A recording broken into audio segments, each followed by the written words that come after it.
Baik. Assalamualaikum warahmatullahi wabarakatuh. Jadi, perkenalkan saya Dava Gamas Alkova dari Teknik Geologi 2018 Palembang akan mempresentasikan hasil ringkasan saya mengenai paper Post Mining Remnant and Revitalization dari Kazmierczak et al. 2019. Oke, saya next. Oke, jadi outline dari presentasi ini ada latar belakang, tinjauan pustaka, metodologi, hasil dan pembahasan, dan kesimpulan. Pada presentasi ini akan difokuskan lebih ke metodologi, jadi bagaimana si Kazmierczak itu, dia membuat paper ini dan apa saja dibahasnya, seperti itu. Oke. Latar belakang. Aktivitas penambangan sudah dilakukan oleh manusia sejak zaman perunggu, sehingga meninggalkan objek material fisik yang memiliki nilai historis maupun edukatif yang tinggi, sebagaimana tradisi penambangan dari zaman ke zaman. Nah, jadi, si Kazmierczak ini, dia memfokuskan bagaimana mengkonservasi nilai kultural dari suatu kegiatan penambangan. Bisa jadi seperti alat-alatnya gitu, ataupun bekas tambang itu sendiri, seperti pit, underground mining, dan lain-lain. Selain itu juga, revitalisasi bertujuan untuk melestarikan cagar budaya pertambangan, dan dengan demikian menambah daya tarik daerah gitu, sehingga implikasinya ke ekonomi masyarakat sekitar. Oke, next, tinjauan pustaka. Ini ada menurut ICOMOS, saya ambil dari paper tersebut.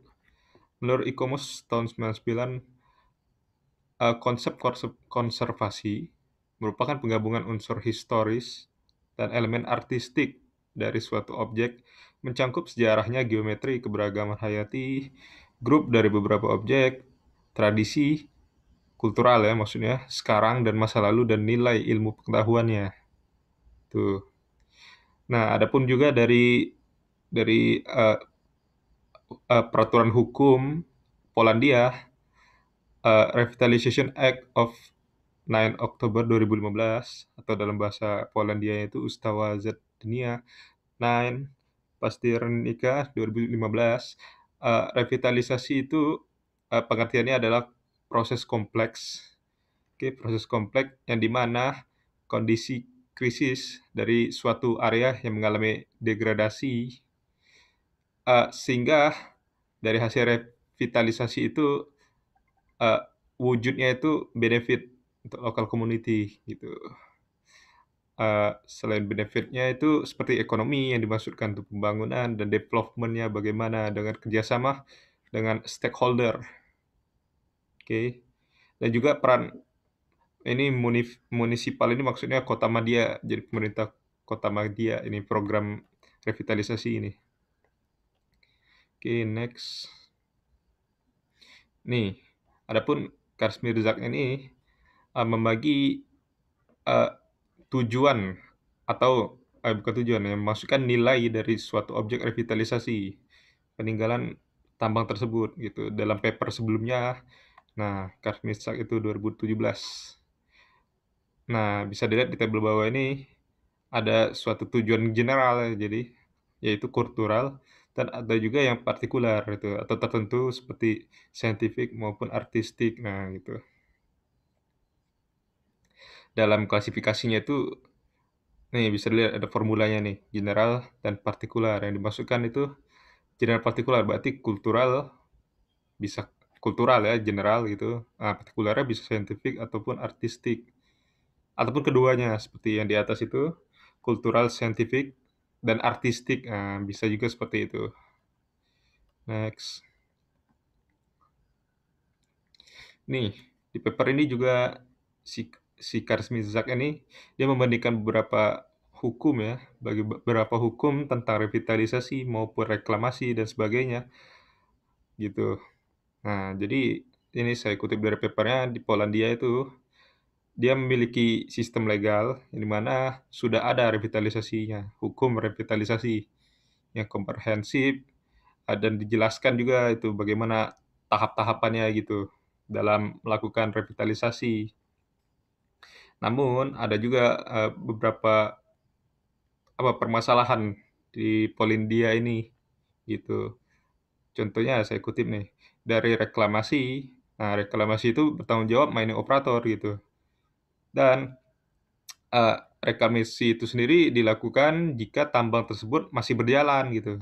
Sedangkan bagaimana dengan tambang yang dahulu-dahulu gitu, yang ibaratkan belum ada kontrak kerjasama terhadap pemerintah gitu, berarti kan tambang tertinggal. Nah itu belum ada kejelasannya, ya bisa dilihat ini di kalimatnya.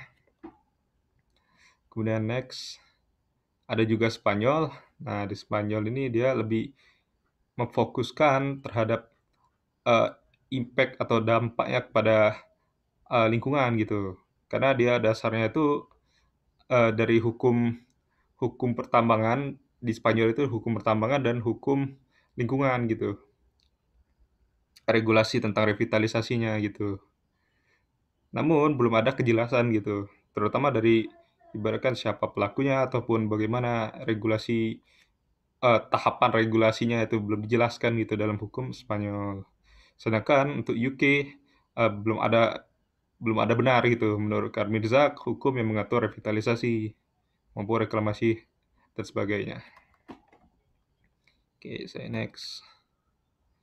Nah, ini metodologi dari revitalisasi peninggalan tambang Polandia dalam paper Karmilzak 2019.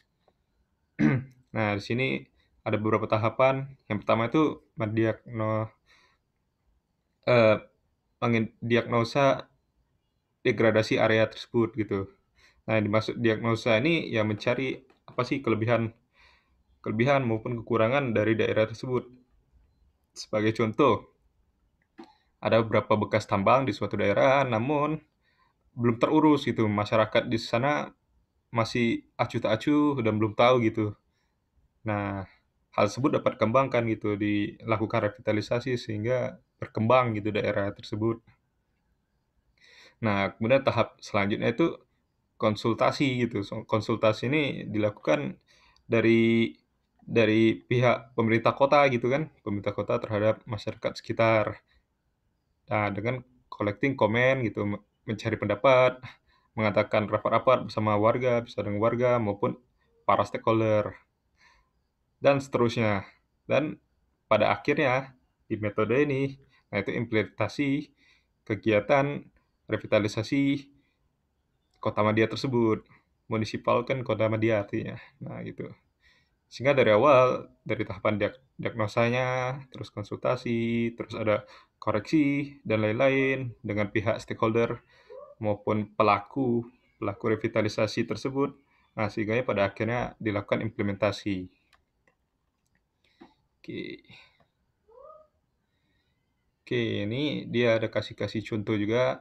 Nah, ini misalnya dari Złoty Gold Mine di Polandia, itu ada beberapa nilai, yaitu nilai saintifik, geologi gitu kan, ada artistiknya. Nah, dari nilai geologi itu sendiri, tambang ini merupakan tambang emas gitu, tambang emas di Polandia. Nah, untuk nilai historisnya itu sendiri, nah itu banyak tentang bagaimana sih penambangan tertentu di daerah Polandia itu sendiri. Itu bisa dilihat nih dari tahun 1273. Nah, berarti kan sudah lama gitu kan, abad pertengahan malah. Next. Nah, ini kegiatan revitalisasi itu sendiri mulai dilakukan pada tahun 1996. Nah, di situ sudah dibuat beberapa museum gitu oleh pemerintah setempat, dan ada juga underground tourist road gitu. Dan berkembang.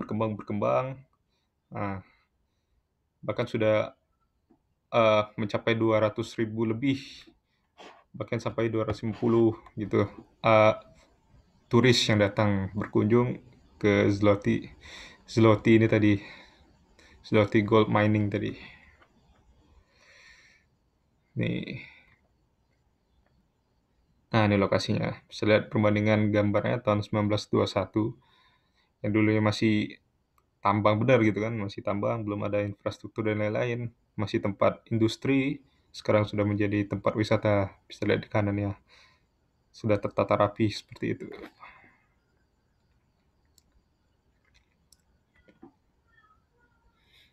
Oke, saya ambil kesimpulan dari paper ini, revitalisasi adalah proyek yang menggabungkan antara konsep reklamasi dengan pengembangan gitu. Pengembangan yang komprehensif, sejalan dengan alam gitu, dengan mempertimbangkan atau memperhatikan goals-nya itu ekonomi dan social recovery, ya pada area tertentu. Mungkin itu.